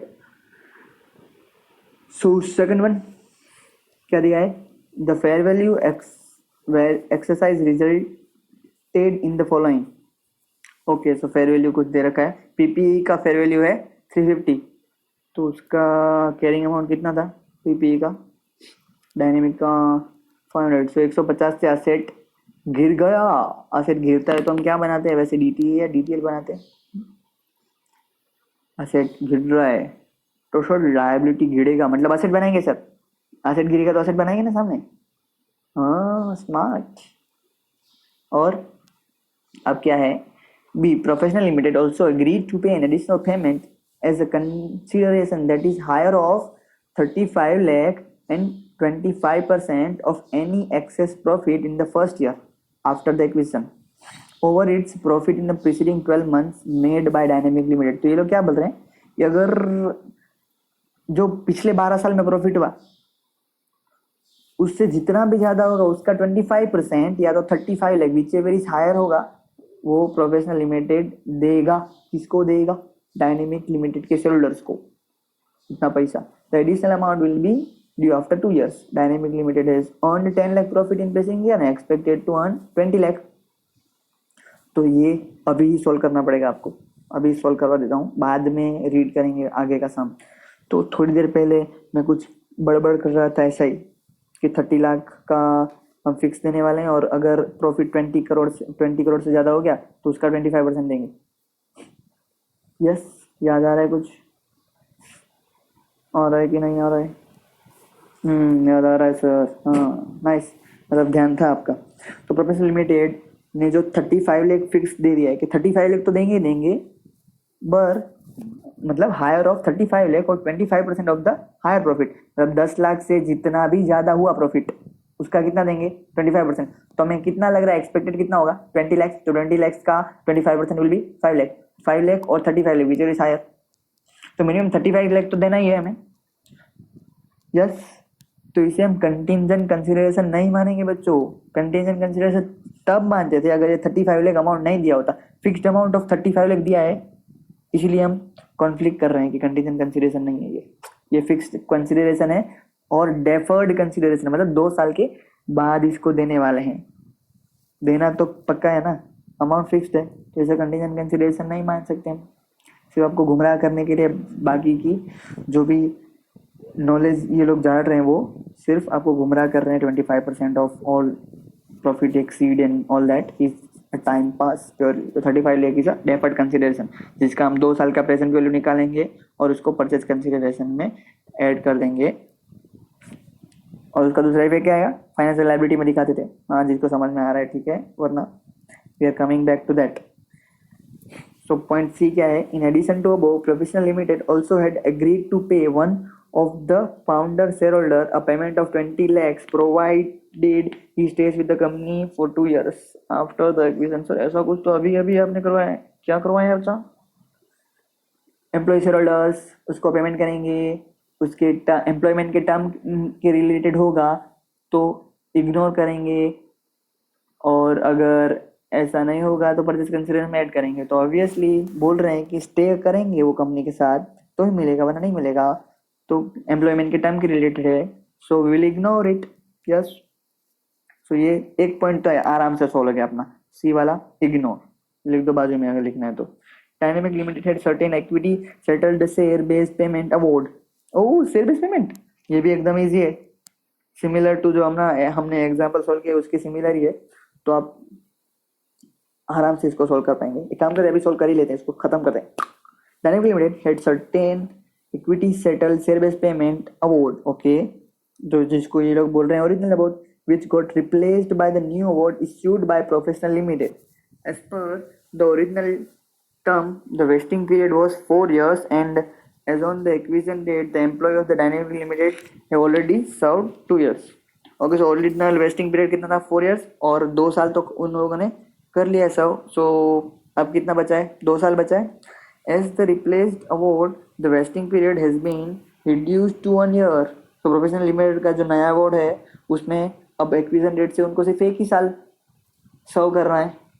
सो नया वेस्टिंग पीरियड कितना हुआ? 2 + 1 3 ईयर्स, पुराना कितना था? 4 years. So 1 year from the acquisition date, the fair value of the award on the acquisition date was as follows. Original का भी दिया और रिप्लेस अवार्ड भी दे दिया। तो हमें अभी के लिए तो ओरिजिनल ही चाहिए, रिप्लेस का अभी कोई ज़रूरत नहीं, क्योंकि जब पोस्ट कॉम्बिनेशन अकाउंटिंग करते हैं ना तब ज़रूरत पड़ता है इसका, रिप्लेसमेंट का। लेकिन ऑब्वियसली इतना बड़ा सम है जिसमें सब प्री कॉम्बिनेशन के रिलेटेड सम दिखा रहे हैं, तो पोस्ट कॉम्बिनेशन का अकाउंटिंग नहीं करेंगे। फिर भी दिया है और हमें पता है कि उसका क्या करना है, ठीक है ना। सो first of all will calculate कि कितना अमाउंट प्री कॉम्बिनेशन में जाएगा। तो original about 5 multiplied bye period completed कितना है? 2 है, और डिवाइडेड बाय क्या करते हैं? Higher of original vesting period और revise vesting period, whichever is higher, ठीक है। सो पीरियड कंप्लीट किया था 2 साल, और हायर 4 और 3 में से विच एवर इज हायर है, कितना आया? 4 आया। So 500 multiplied by 2 divided by 4, it comes to 500, क्या बोल रहा हूँ मैं? 5 multiplied by 2 divided by 4, so it comes to 2.5। तो 2.5 का 2 इफेक्ट होगा। अब याद रखिए, मैं जब नवंबर 19 में एग्जाम दिया और ये सब पूछा गया तो मैंने यही एक बड़ा गलती कर दिया, जिसकी वजह से सब मेरा गलत हो गया कि 2.5 मैंने परचेज कंसिडरेशन में तो लिया, लेकिन अदर इक्विटी में 2.5 ऐड करना भूल गया। सो ये गलती आपको नहीं करना है, क्योंकि एग्जाम के प्रेशर में छोटा छोटा गलती हो जाता है। तो 2.5 हम परचेज कंसिडरेशन में ऐड करेंगे और फिर अपने दिमाग में सेट करेंगे कि 2.5 जब अदर इक्विटी बनाएंगे तब उसमें भी 2.5 ऐड करना है, ठीक है। Okay, so moving forward, dynamic limited had a lawsuit pending with the customer who had claim of 50 lakh. Management reliably estimate the fair value at 5 lakh. Okay, सो 5 लाख की लायबिलिटी रिकॉग्नाइज करेंगे हम, और लास्ट में applicable tax rate दिया है 30%। You are required to prepare opening consolidated balance sheet of professional limited as on 1 April 2012, assume 10% discount rate. तो sir ये 10% discount rate क्यों दिया है? अभी आइए ऊपर देखिए, 35 लाख की जो हम बात कर रहे थे, 35 लाख फिक्स पेमेंट है, वो डेफर्ड कंसिडरेशन है, वो 2 साल के बाद देने वाले हैं, तो उसका प्रेजेंट वैल्यू निकालना पड़ेगा। याद आ रहा है? यस। तो उसका प्रेजेंट वैल्यू किस में निकालेंगे? 10% से उसको 2 साल के लिए डिस्काउंट करेंगे, जो अमाउंट आएगा उसको हम परचेज कंसिडरेशन में ऐड कर देंगे। तो सिर्फ रिवाइज करने के लिए मुझे बताइए, जितना भी नोट्स है उसमें से परचेज कंसिडरेशन में क्या आएगा? तो पहले तो ये सेल्स दिया है पॉइंट ए में, वो परचेज कंसिडरेशन में आएगा। फिर पॉइंट बी में से ये प्रोफेशनल वाला जो भी था उसका 2 साल का प्रेजेंट वैल्यू आएगा, और ये एम्प्लॉय वाला तो इग्नोर करेंगे। फिर डायनेमिक लिमिटेड का जो ये शेयर बेस्ड पेमेंट था उसका हमने कैलकुलेट कर लिया 2.5, वो आएगा। फिर ये डायनेमिक लिमिटेड का लूज नहीं, ये तो नहीं आएगा, ये तो नेट आइडेंटिफाइबल एसेट में जाएगा। तो ये सोल्व हो गया परचेज कंसिडरेशन में क्या क्या लेंगे। और नेट आइडेंटिफाइबल एसेट के लिए कौन से हैं? इसमें से पहला था ये पीपीई का 350 वैल्यू है वो, फिर नीचे आइए और बस एक ही है ऊपर का, और ये लॉ सूट पेंडिंग है जो 50 लाख का, उसकी फेयर वैल्यू 5 लाख, तो वो भी हम कैलकुलेट करने के time net identifiable asset calculate करने के टाइम लेंगे। बस खत्म हो गया। नहीं पोस्टेड, ये कैसे भूल गए? अपने पास 30% टैक्स रेट दे रखा है और ऊपर डीटीएल भी दिया था ना सम में, तो डीटीएल कैलकुलेट करेंगे। 2 ही आइटम भी होगा वैसे तो, क्योंकि 2 ही आइटम है जो डिफरेंट है फ्रॉम द कैरिंग अमाउंट। क्या क्या? अब ये डिस्कस किया पीपी 150 से कम हो रहा है, तो 150 से कम हो रहा है तो उस पर क्या बनेगा, डीटीएल बनेगा। और ये लाइबिलिटी 5 लाख से बढ़ रहा है तो इस पे भी डीटीए नहीं, इस पे क्या बनेगा, इस पे डीटीए बनेगा, उस पे भी डीटीए बनेगा। मैं क्या गलत बोल दिया, 150 का असेट कम हो रहा है तो उस पे डीटीए बनेगा, सॉरी मैं डीटीएल बोला शायद, ओके सॉरी। 150 का कम होगा, असेट कम होगा तो सामने असेट बनेगा ना, तो 150 मल्टीप्लाइड बाय 30%, 75 का 75 होता है नहीं 45 का डीटीए बनेगा, और ये 5 लाख का 30% यानी 1.5 का फिर से डीटीए बनेगा, यानी 46.5 का टोटल डीटीए बनाएंगे। ठीक है, तो ऑलमोस्ट पूरा सम हमने यहीं खत्म कर दिया है। अब सीधा चलते हैं सॉल्यूशन की तरफ। सॉल्यूशन तो कंसोलिडेटेड बैलेंस शीट बनाया है, तो ये तो तभी बनाएंगे जब नोट्स खत्म होगा, लेकिन ऐसा क्लीन, जब हम क्लीन क्या बोलते हैं उसे, प्रेजेंटेशन करना चाहते हैं तो एक पेज छोड़ देने का और फिर सम कैलकुलेट करने का, ताकि जो एग्जामिनर है उसको पहले उसको जो चाहिए आंसर वो दिखे, बैलेंस शीट दिखे, फिर वर्किंग नोट्स दिखे। ठीक है, सो पहले मैंने बैलेंस शीट बनाया है और फिर वर्किंग्स दिखाया है। ओके, सो वर्किंग, हम डायरेक्ट वर्किंग्स की तरफ चलते हैं क्योंकि आईएमपी वही है कि वर्किंग पूरा होगा तो ये असेट वो क्या बोलते हैं, बैलेंस शीट बनाने में 2 मिनट ही लगता है, टोटली माना रहता है फिर। ठीक है, तो first of all what will calculate, 2 step हो गया हमारा। थर्ड स्टेप क्या करते हैं, हम हमेशा आइडेंटिफाइबल एसेट फाइंड करते हैं। ठीक है, हाँ परचेज कंसिडरेशन भी फाइंड कर सकते हैं, लेकिन इस सम में we will calculate identifiable net asset. एक स्टेप पहले कैलकुलेट करते हैं आइडेंटिफाइबल एसेट। ओके, तो सबसे पहले क्या है, in business combination asset are recorded at fair value and as we have been provided with the fair value of PPE 350 will consider that while calculating value of asset acquired, all other asset and liabilities will be recorded at the carrying amount as there is no information about their fair value। समझ गए, easy था। तो क्या करेंगे, एक तो 350 asset में से, पीपी में से 350 उठाएंगे, बाकी जितना भी असेट का कैरिंग अमाउंट है वो लगाते जाएंगे। तो क्या क्या था, इन्वेस्टमेंट का 100 था, इन्वेंटरीज का 150 था, ट्रेड रिसीवेबल का 300 था, कैश इक्विवेलेंट का 100 था, अदर्स का 230 था। ओके, ये सब हो गया।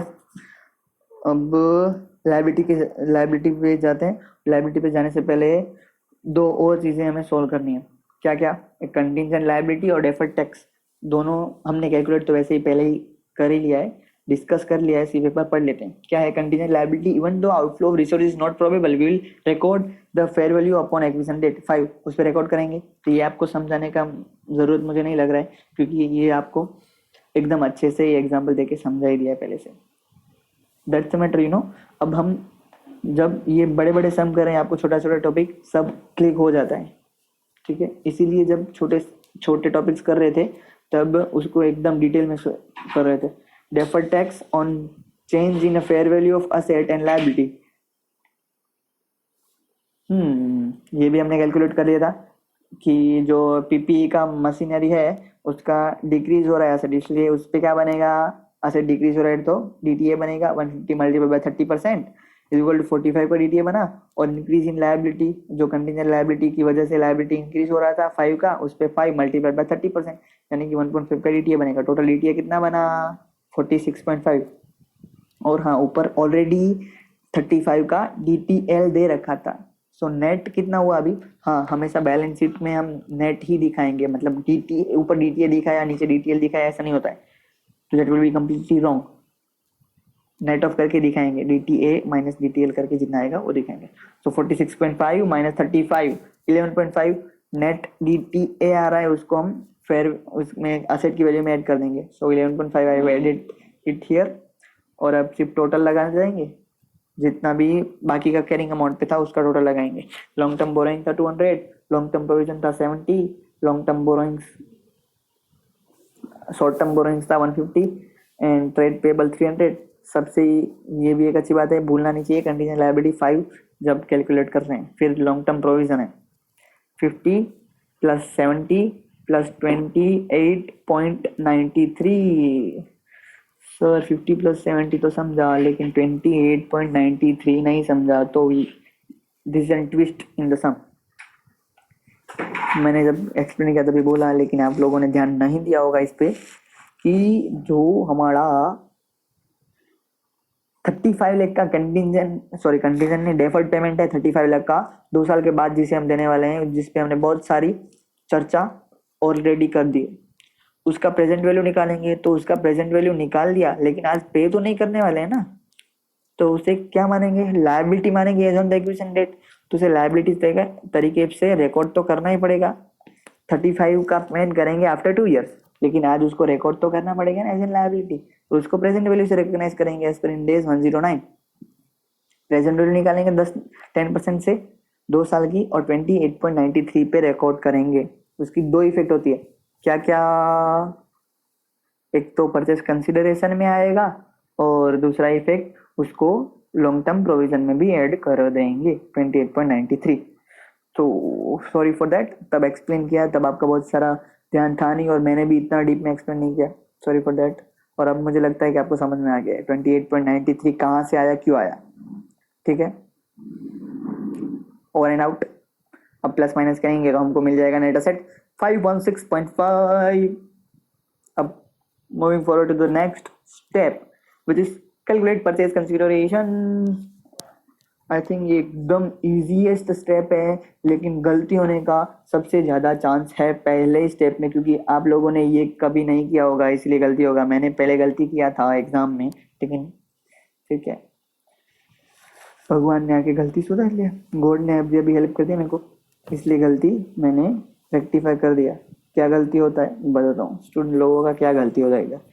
देखिए, सबसे पहला कंसिडरेशन हमने देखा, उसमें 3 बातें दी हैं। एक तो क्या दिया है, उनको शेयर्स दिया है, दूसरा डेफर्ड कंसिडरेशन है उसका प्रेजेंट वैल्यू, और तीसरा था share based payment.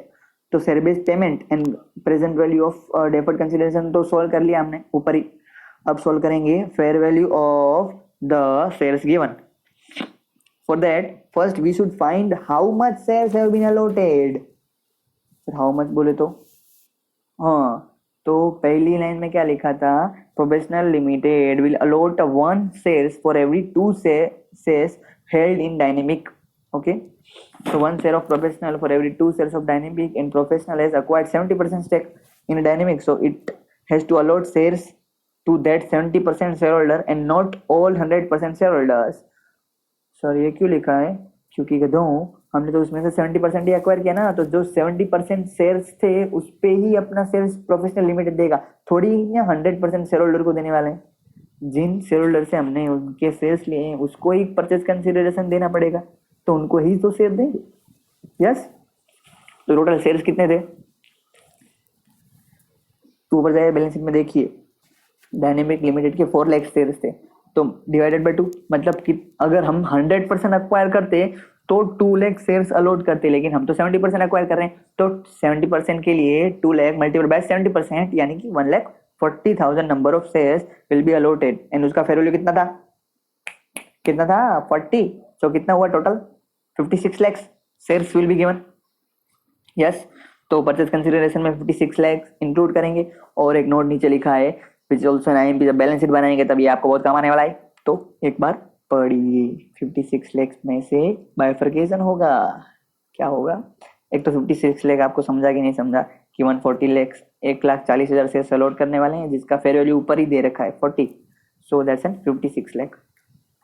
Out of the above 56 lakh 14 lakh which is 1,40,000, 1,40,000 गुणे मल्टीप्लाइड बाय 10, यानी कि 14 lakh will be part of equity share capital, and 42 lakh which is 1.4 lakh shares multiplied by 30 will be part of other equity as a securities premium।